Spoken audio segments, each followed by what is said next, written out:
मैं जानता हूँ जब तुम मुझे आवाज़ देते हो, मुझे पुकारते हो, तो तुम्हारी उस पुकार में कितनी गहराई है, कितनी दर्द है, कितनी ही आशाएं है और कितनी उम्मीदें हैं।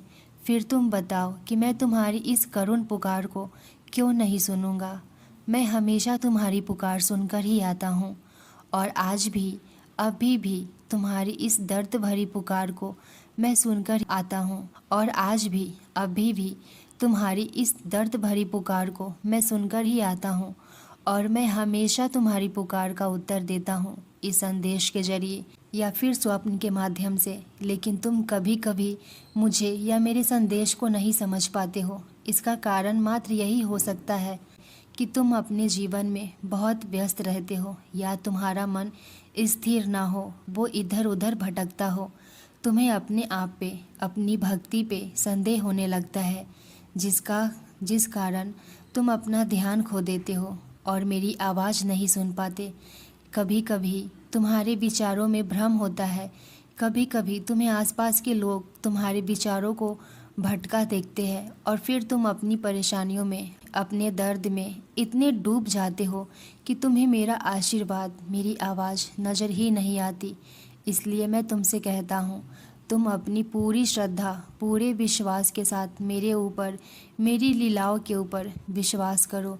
बस एक ही महीनों में पता चलने वाली है और तुम्हारी किस्मत संवर जाएगी। जो तुम सोच भी नहीं पाए वो सब घटित होगा और बहुत ही अच्छा होगा। ये सब तुम्हारा दूसरों के प्रति खुशी में खुश होना, सबके सामने खुश रहना और सबसे अपनी तकलीफ छुपा लेना, उसका फल मिलने का समय अब आ गया है। तुम कहते हो ना कि बाबा मेरी पूजा का कब फल मिलेगा। बच्चे, वो समय बहुत ही करीब है। आने वाला दिन बहुत शुभ होने वाला है तुम्हारे लिए और महत्वपूर्ण भी होने वाले हैं, क्योंकि आने वाले दिनों में तुम्हारी चिंताओं और परेशानियों का अब अंत होने वाला है।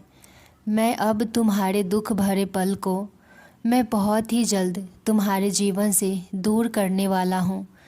तुम बहुत दिनों से मुझसे बोल रहे थे ना, मुझसे कि बाबा और दुख सहा नहीं जाता, इससे अच्छा तो आप मुझे अपने पास बुला लेते। बच्चे, ऐसे मत बोलो।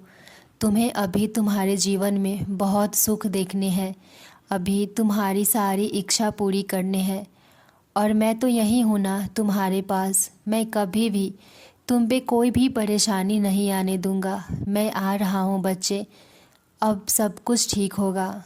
और बच्चे, कितने ही बुरे दिन क्यों ना आए हो तुम्हारे जीवन में, लेकिन वो तुम्हारी हिम्मत, तुम्हारे धैर्य से बड़ा नहीं था। मेरे होते तुम ऐसे बातें करते हो, मुझे बिल्कुल भी अच्छा नहीं लगता। जब तुम अपने आप को हारा हुआ महसूस करते हो ना, लेकिन अब नहीं बच्चे, अब तुम्हारे चिंताओं का अंत होने वाला है। आज जिस किसी ने भी तुम्हें चोट पहुंचाई है ना, उन्हें माफ़ करो। माफ़ करने से तुम्हारे अंदर का दर्द ख़त्म होगा और भूल कर आगे बढ़ो अपने जीवन में। लोग क्या कहेंगे, क्या सोचेंगे, ये सब बातें तुम अपने मन से निकाल दो। ये सब बातें सोचना छोड़ दो। तुम पीछे पलटकर कभी भी मत देखो। जहाँ पर तुम नहीं भी रहोगे ना, और अगर तुम्हारा कर्म सही रहेगा, तुम सही रहोगे, तो वहाँ पर तुम्हारी अच्छाइयों की चर्चा ज़रूर होगी।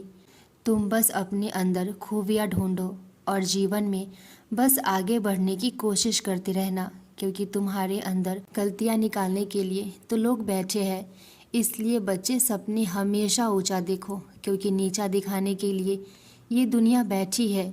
जहाँ कोई नहीं होगा ना, वहाँ तुम्हारा साथ मैं दूंगा। मैं खड़ा रहूँगा तुम्हारे साथ। तुम्हारी मुश्किल से मुश्किल वक्त में मैं तुम्हारे साथ हूँ। मैं जानता हूँ कि मेरे कुछ ऐसे बच्चे हैं जिनको अपने जीवन में आगे बढ़ना है और इसी चाहत की वजह से वो अपने घर परिवार से दूर जाना चाहते हैं, क्योंकि शायद उन्हें लगता है कि घर से बाहर निकलने के बाद वो सफल हो जाएंगे। और एक बात ये भी है कि उन्हें लगता है कि घर पर सभी लोग उनको अपने नियंत्रण में रखते हैं, उन्हें रोकते टोकते हैं और यही सब उन्हें एक बंधन सा लगता है। ऐसे माहौल में उन्हें घुटन सी होती है। लेकिन आज मैं तुम्हें तुम्हारे जीवन की सच्चाई बता रहा हूँ कि तुम्हारे परिवार के लोग ही तुम्हारी ताकत है, तुम्हारा सहारा है, हिम्मत है। उन्हीं के कारण आज तुम जो हो ना वो हो, क्योंकि तुम्हारा परिवार ही तुम्हारा सहारा बने थे। उन्हीं की मदद से आज तुम ये बन पाए हो। और बच्चे, अगर वो कुछ भी तुमसे बोलते हैं तो वो तुम्हारी भलाई, तुम्हारी अच्छाई के लिए ही कहते हैं।